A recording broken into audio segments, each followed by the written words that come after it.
I am joined today by the champion of the first ever Teenage Mutant Ninja Turtles Cross Justice League tournament.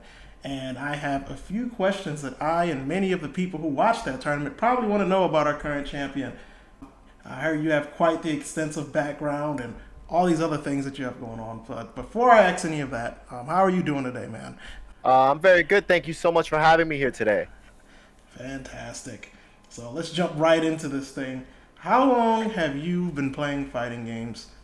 So that's always a good question. I think I don't like using this term, but definitely 09er would suit me the most. I guess I started with Street Fighter 4 when I started playing fighting games. I see. So that was the big beginning to you. So what made you take the plunge to finally try out fighting games together?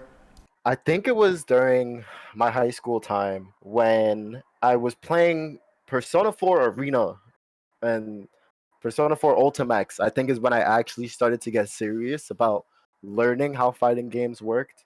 Because I think, back at that time, YouTube and stuff like that wasn't that big and tutorials were kind of just flourishing. So I think that's Right. a good way to start learning. Yeah. That was pretty much around the time that I started to get serious about it. Like I've played fighting games for many years, but around the time I got to college is when I picked up an arcade stick and went for it, like and went to tournaments and everything else.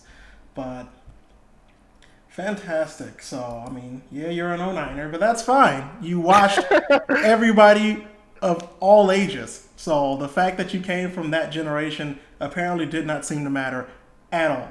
So, you were able to leap into this game that I made for the much older crowd, and you were able to do it exceedingly well. So, what were your initial thoughts when you played this game for the first time? I think that was one of the most fun fighting games I've played in a while. I definitely think it was very solid. It had all the stuff I wanted to do right then and there. It gave me that nostalgic retro fighting game feel that I think a lot of fighting games now don't really capture for me. Yeah, there was a lot of big decisions that I wanted to make sure would appeal to both people, new and old.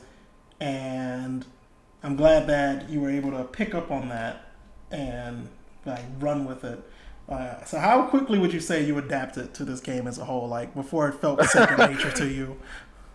Uh, it took a little while getting used to because the whole CPS chain system I never actually knew existed until I was reading the wiki, and then I picked up, I think, pretty fast.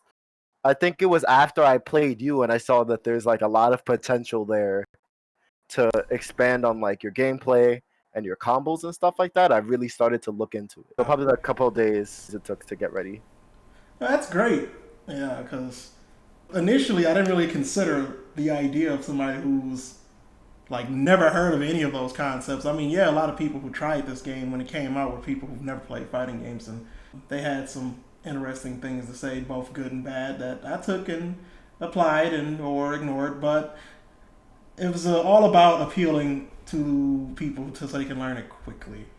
And do you feel like the things that you've learned playing fighting games before this one benefited your performance in any way? Like, did that help you? Yes, 100%. So while I may be an 09er, I definitely have a lot of love for older fighting games. And I went back, I know you probably know via Fightcade is like one of the best places to go and take a look at all those old games. So I just went back and played as many different fighting games as I can without prejudice, without caring what it is. And I used everything I learned, my anti-airs, my fundamentals, and my spacing, and tried to keep that all in mind.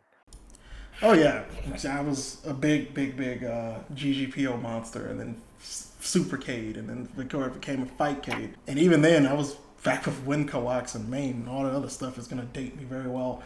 Anywho, how did you adapt to tournament jitters? Like, did you have any? Did you feel comfortable the whole time? Were you nervous? I was super nervous because I didn't know as the day was coming up. I was practicing with my friend. I was like, come on, help me get on Parsec, help me out right now because I need to lab these matchups. And I enter tournaments locally, but not really online except until recently because I'm trying to get my name known in the community and help a lot of other people. I got so nervous because I was like shaking. I was like, there's a lot of money on the line here. Yeah, it was definitely a surprise when our pot went from our initial plan of up to 200 to $600.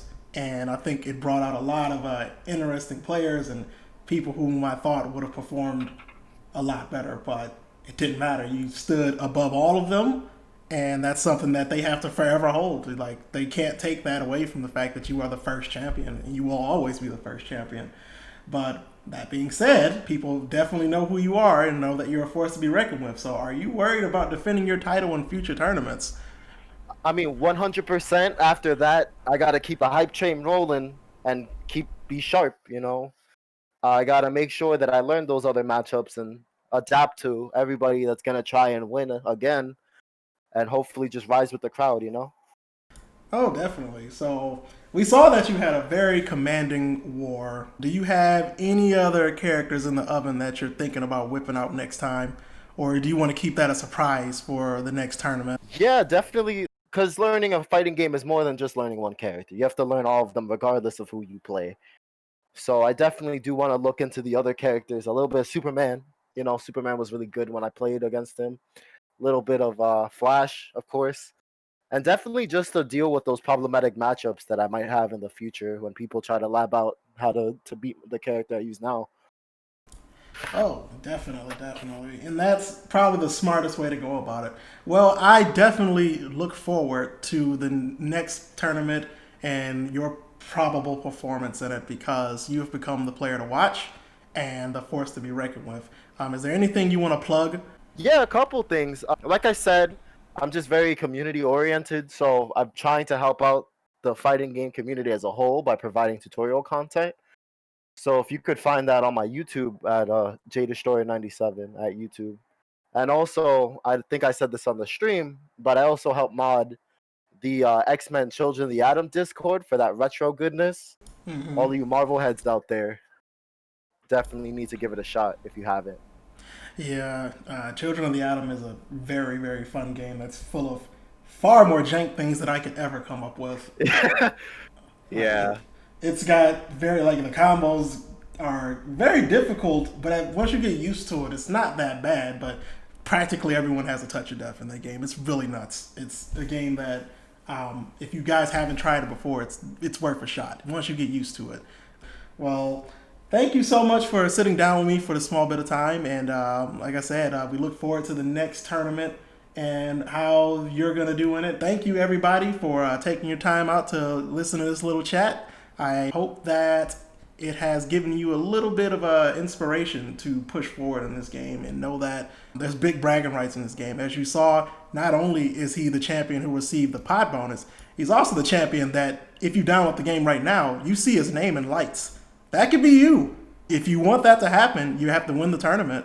I'm not saying you have to beat him, but you definitely got to win the tournament. So we'll see you guys next time. I could be interviewing you. Who knows?